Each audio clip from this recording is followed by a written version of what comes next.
En esta oportunidad vamos a revisar el tema de diseño de filtros digitales tipo IR.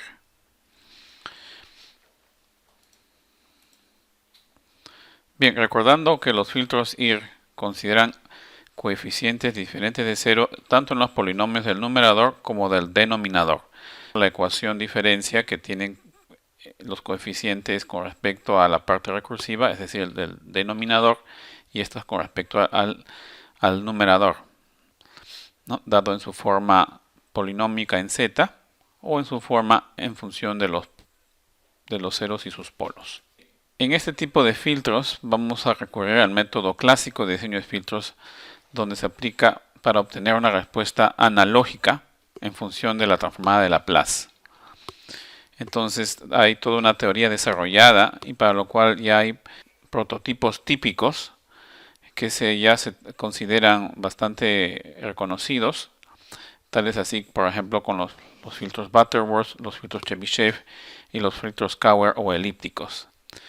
Y en este caso es muy importante considerar el aspecto de estabilidad, ya que el filtro puede presentar polos. Y por lo tanto es importante revisar el plano Z para la ubicación de estos polos y de sus ceros también. Vamos a ver ahora a continuación las diversas características de los filtros típicos que existen. El filtro Butterworth es el filtro tal vez más sencillo y que simplemente está en función de un orden y que solo tiene coeficientes en el denominador, donde la frecuencia de corte determina la ecuación siempre con una de orden tipo par, acá dada en función de la frecuencia angular analógica. Se caracteriza por tener en su respuesta de banda una banda plana, una banda de transición así curviada, digamos, ¿no? Y eventualmente llegando a cero. Mientras que su plano Z tiene sus polos alrededor de estos puntos que están por acá. Y a medida que el orden se incrementa, pues el filtro se convierte más selectivo, ¿no? Dando a conocer que el punto de inflexión siempre va a estar en función de la mitad de la amplitud, o mejor dicho, de la mitad de la energía de la amplitud. Y a eso le llamamos frecuencia de corte a menos 3 decibelios. El filtro Chebyshev se define en función a unos polinomios de Chebyshev, dadas por estas funciones de coseno y coseno hiperbólico. Y existen dos tipos de filtro Chebyshev. El de tipo 1, que tiene esta formulación, donde vemos que el polinomio afecta de esta manera a la parte inferior del denominador del filtro. Y en el tipo 2 tiene esta otra denominación o formulación matemática. La diferencia entre las dos se da en función al donde se da el rizado. Tiene un rizado bastante importante en la banda pasante. Si es de orden impar, tiene esta forma. Si es de orden par, tiene esta otra forma. Empezando aquí la diferencia. En cambio, el Chebyshev tipo 2 presenta banda plana en la banda pasante, mientras que un rizado en la banda de atenuación. Los filtros elípticos, determinados por la función jacobiana elíptica, que tiene cierta propiedad y que va a seguir una particularidad de esta forma y que tiene más bien rizado tanto en la banda pasante como en la banda de atenuación.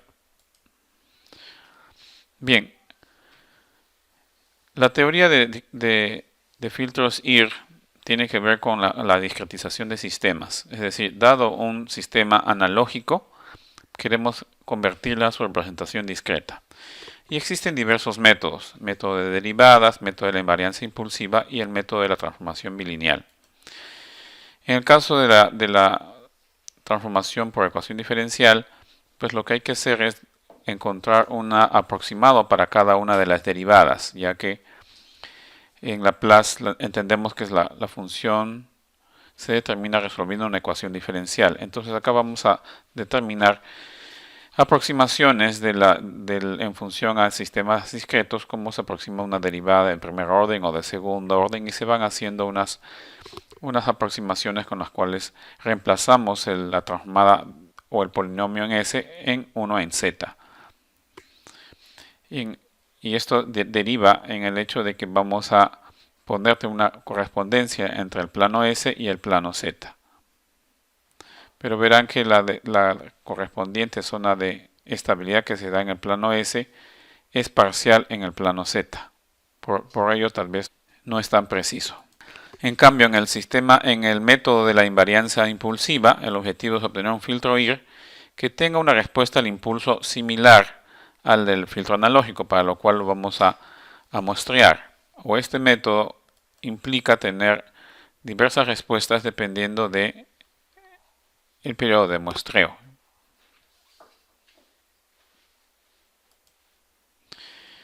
Y el método de la transformación bilineal busca más bien discretizar la respuesta análoga de la transformada de Laplace, o mejor dicho, la respuesta en frecuencia en Laplace. Para eso la idea es más bien contemplar los polos y los ceros de la función original para que sean mapeados desde el plano complejo de Laplace S al plano complejo Z.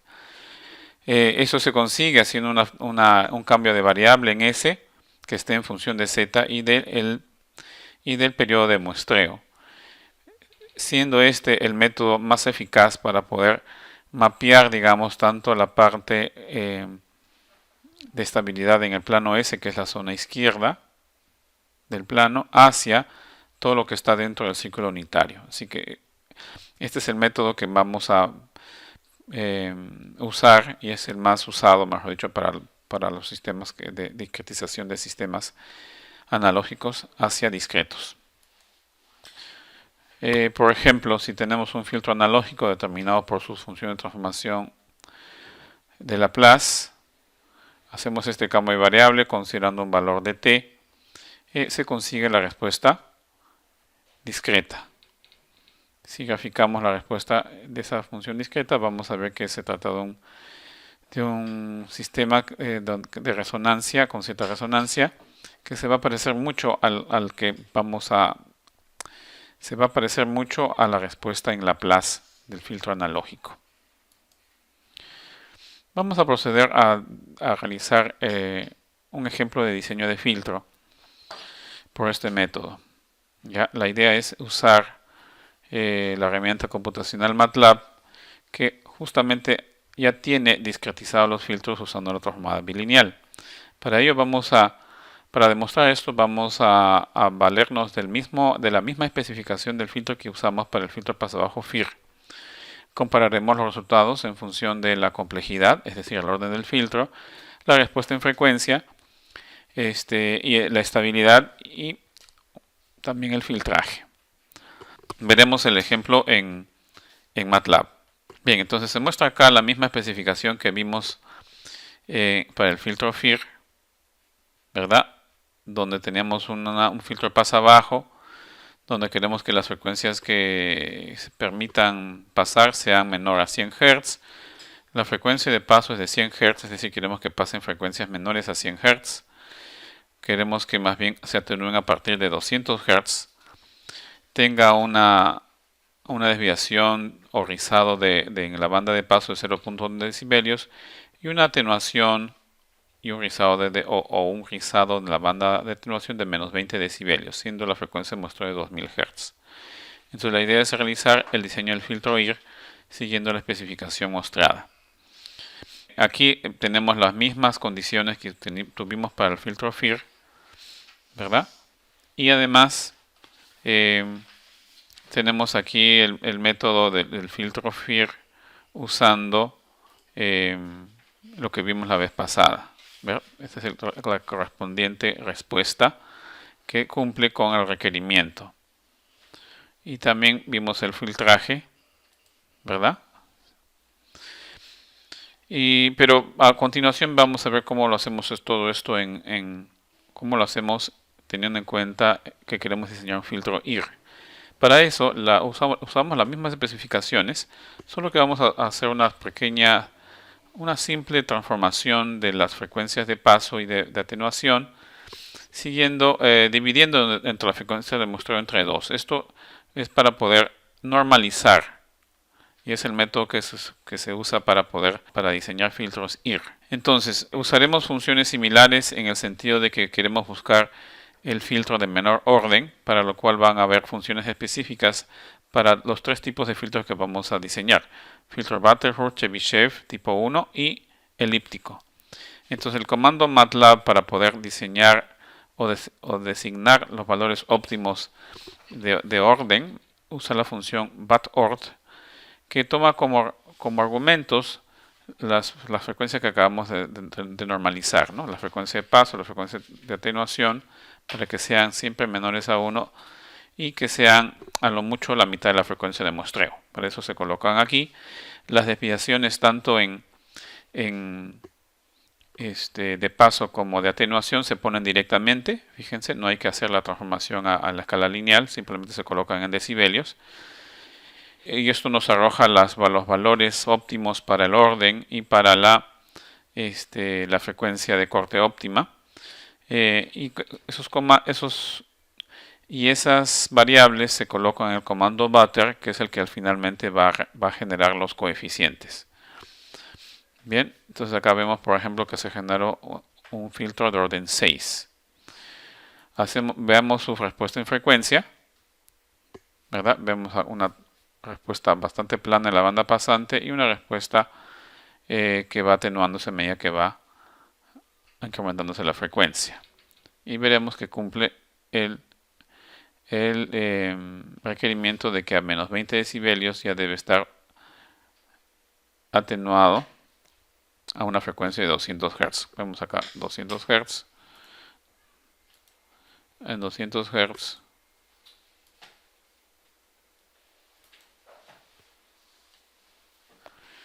más o menos vemos ahí a menos 24 decibelios. También vamos a mostrar el plano Z. Observen, el filtro está dentro del ciclo unitario, lo que corresponde a sus polos, por lo tanto podemos decir que es estable. Hacemos también algo muy similar para el filtro Chebyshev tipo 1, un comando que me permite calcular el orden óptimo usando los mismos argumentos que el filtro Butterworth. Generamos el orden óptimo, así como la frecuencia de corte óptima, y con el comando Cheby1 generamos los coeficientes. A continuación mostramos la respuesta en frecuencia, muy similar a la anterior, y su plano Z en Chebyshev. Para el filtro elíptico hacemos también algo similar, en el sentido de que usamos el eliport para hallar el orden óptimo y el elip para determinar los coeficientes. Y acá vemos la respuesta en frecuencia, que sigue perfectamente el requerimiento. Noten la fase. La fase, a diferencia de los otros filtros, tiene más bien una característica no lineal en lo que es la banda pasante, mientras que el del filtro Chebyshev era no tan lineal tampoco, pero el filtro Butterworth sí bastante lineal en lo que corresponde a la banda pasante. Luego en la banda de transición y la banda de atenuación ya no es tan lineal. Bien, podemos comparar las diversas respuestas en frecuencia, para lo cual calculamos de manera explícita los valores de respuesta en frecuencia a ciertas frecuencias, y vamos a hacerlo para tanto el filtro FIR como el filtro Butterworth, el Chebyshev y el filtro elíptico, y vamos a dibujarlos en una misma gráfica donde vemos las respuestas en frecuencia, tanto FIR en rojo, Butterworth en azul, Chebyshev en verde y elíptico en negro. Si podemos ver, y está en escala lineal, observen. Entonces acá podemos ver el filtro FIR siguiendo muy bien la especificación, que es de 0.1, ¿verdad? El requerimiento acá también. Noten el filtro Butterworth, la respuesta es bastante plana en la banda pasante. El filtro Chebyshev tiene su respectivo rizado, así como también el filtro Cauer. Si queremos verlo en decibelios, tenemos esta característica, comparándolas todas. Vemos el detalle en la banda pasante para comparar. Que sigue muy bien. Todas las respuestas siguen lo deseado, ¿no? A lo mucho 0.1 decibelios de rizado, a lo mucho 0.1 decibelios. Y finalmente, veamos lo que corresponde al filtraje. Entonces estamos usando la función filter para todas las funciones. Ya habíamos usado filter para el FIR, ya estaba almacenado.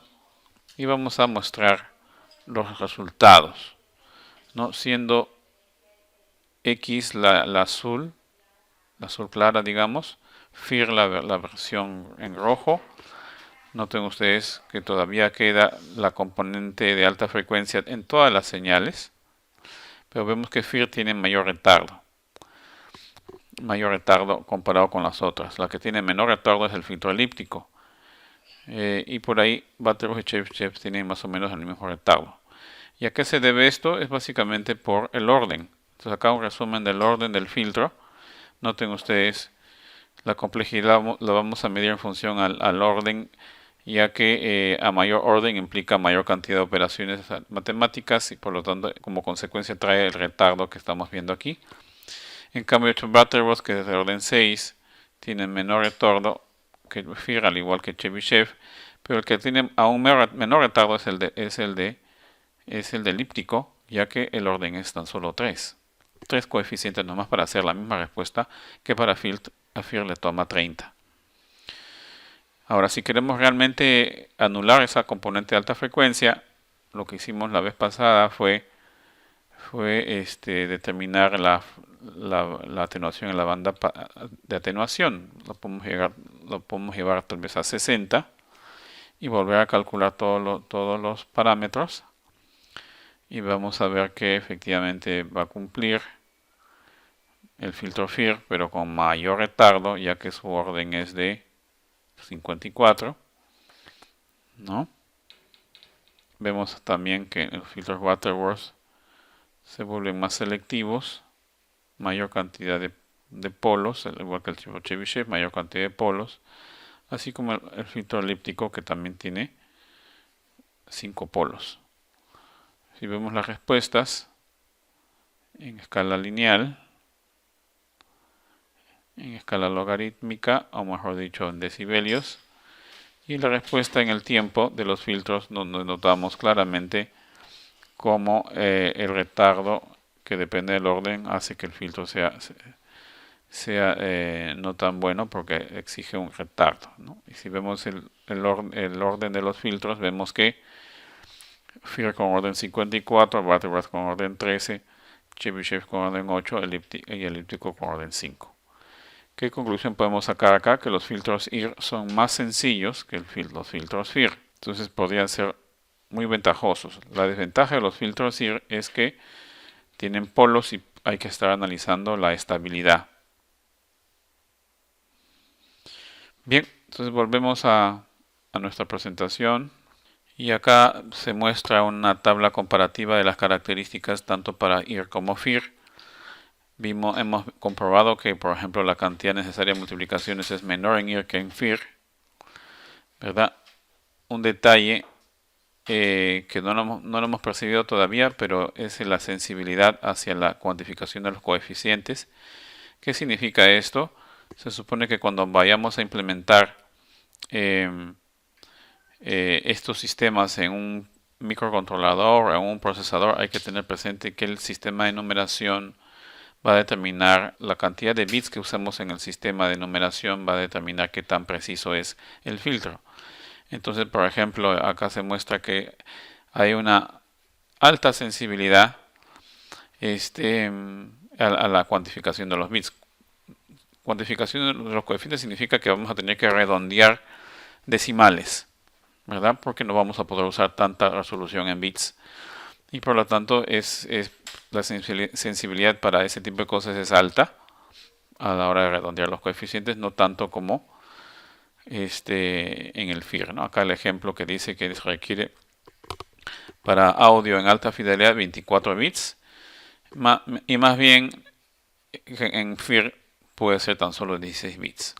Probabilidad de errores de desborde, es decir, que cuando hacemos las operaciones aritméticas, pues la cantidad de bits no sea suficiente, el filtro RIR tiene ese problema, ¿no?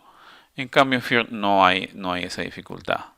Y acá la observación que dice que estos problemas pueden ser minimizados cuando implementamos cuestiones filtros en cascada o en paralelo. Estabilidad. Bueno, en el filtro RIR hay que tener cuidado a la hora de diseñarse de que el filtro sea estable. En cambio en FIR está garantizada la estabilidad. En el caso de fase lineal, pues en FIR está garantizado. No lo es así en filtro RIR. Una ventaja del filtro RIR es que podemos simular los filtros prototipo analógicos. En cambio en FIR esto no es posible. En el caso de requerimiento de memoria, requerimos menos memoria en IR que en FIR, y esto es claramente porque son menos coeficientes. Otros detalles como la complejidad de control para el filtro del hardware, pues es moderado en IR, muy sencillo en FIR. Software de diseño, bueno, hay mucho software. MATLAB resuelve este problema sin ninguna dificultad, tanto para IR como FIR. Otro detalle más sobre el diseño es software de diseño, dificultad de cuantificación en análisis de ruido, muy complicado en IR, menos complicado en FIR. Y soporte a filtraje adaptativo, pues en FIR es muy fácil, es más difícil hacerlo en IR. Entonces noten ustedes, cada uno tiene sus ventajas y desventajas y hay que sopesar las diversas opciones para poder decidir qué filtro usar, ¿no? Ahora veamos cómo implementar los filtros digitales. Existen diversas formas: forma directa 1, forma directa 2, formas traspuestas, formas en serie y en paralelo, y lo que es descomposición en etapas de segundo orden. Por ejemplo, el filtro FIR, esta es su forma directa 1. Es simplemente la forma como vamos a generar las señales con sus respectivos retardos y van a ser afectados por los coeficientes. Creo que es claro que la señal I es la suma de las señales desplazadas en el tiempo afectados por coeficientes. ¿Sí? Entonces, esta es la forma como se puede implementar un filtro FIR. ¿Qué necesitamos? Pues necesitamos elementos que multiplican coeficientes, necesitamos elementos que retarden señal, esto se puede hacer a través de registros, y necesitamos sumadores.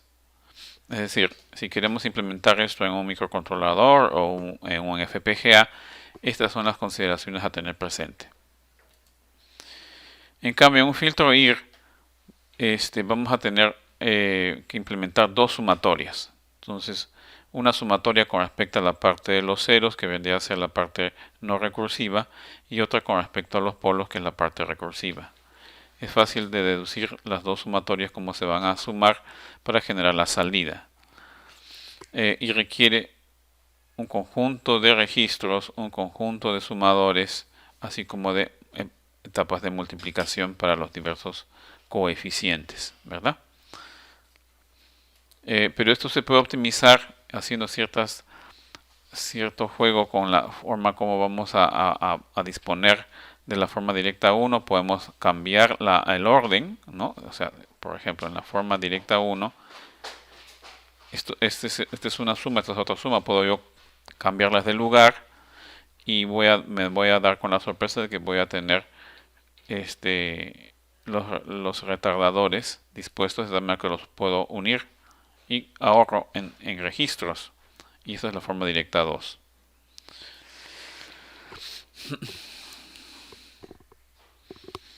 Bien, también puedo, bueno, acá se muestra un resumen de diversas estructuras de segundo orden, tanto en su forma directa 1 como su forma directa 2 y su forma traspuesta, que es posible que sea la que convenga realizar a la hora de implementar los sistemas. ¿Sí? lo que hay que hacer, si en el caso de la forma directa 1 era una sola ecuación, en el caso de la forma directa 2 y la forma traspuesta hay que tener presente dos ecuaciones para llegar al mismo resultado. Entonces se va a preferir normalmente a la hora de implementar esta forma, la forma traspuesta. Bien, y con eso hemos terminado la sesión de hoy. Nos vemos pronto.